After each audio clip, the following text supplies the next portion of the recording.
नमस्कार, आरएनआई में आप सभी का स्वागत है और मैं हूं आपके साथ निकिता ठगुना। उत्तरी कर्नाटक की 14 लोकसभा सीटों पर बीजेपी और कांग्रेस ने पूरा दमखम लगा रखा है। 2019 लोकसभा चुनाव में बीजेपी को सभी सीटों पर जीत मिली थी। उत्तरी कर्नाटक में कांग्रेस एक भी सीट नहीं जीत पाई थी। बीजेपी के सामने पिछली जीत को दोहराने की चुनौती भी इस बार है।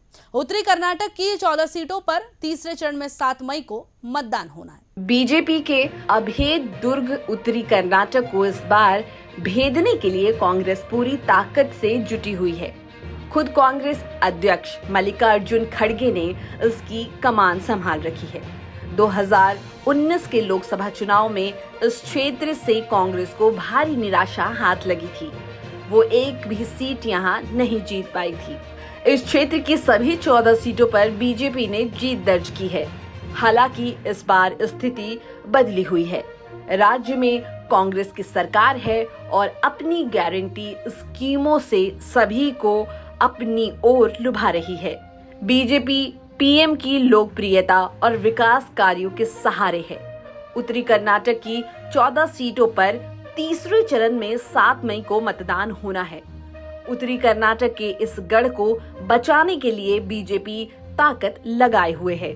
वो हिंदुत्व, हुबली के नेता हत्याकांड, महिला सुरक्षा, कानून एवं व्यवस्था, अल्पसंख्यक तुष्टीकरण व विकास भारत जैसे मुद्दे को लेकर कांग्रेस के खिलाफ प्रचार तेज किए हुए है। यही नहीं, बीजेपी अपनी प्रत्येक सभाओं में राहुल गांधी के उस बयान का जरूर जिक्र करती है जिसमें संपत्ति के सर्वे की बात कही जा रही है। लोगों को वो बताती है कि कांग्रेस को जिताया तो आपकी संपत्ति छीन लेगी। कांग्रेस संविधान बदलने, लोकतंत्र पर खतरा व संविधान संस्थाओं को कमजोर करने जैसे मुद्दे को लेकर भाजपा पर हमलावर है। दक्षिण कर्नाटक की तरह उत्तरी कर्नाटक में पानी या सूखा मुद्दा नहीं है। सियासी लिहाज से देखें तो उत्तरी कर्नाटक का क्षेत्र बीजेपी और कांग्रेस के दिग्गजों का क्षेत्र है। यहाँ से भाजपा के दिग्गज नेताओं में पूर्व मुख्यमंत्री वीएस येदियुरप्पा, बासवराज बोम्मई, केंद्रीय मंत्री प्रहलाद जोशी, जगदीश शेट्टार जैसे बड़े नाम आते हैं। इसमें से येदियुरप्पा को छोड़कर सभी चुनाव लड़ रहे हैं।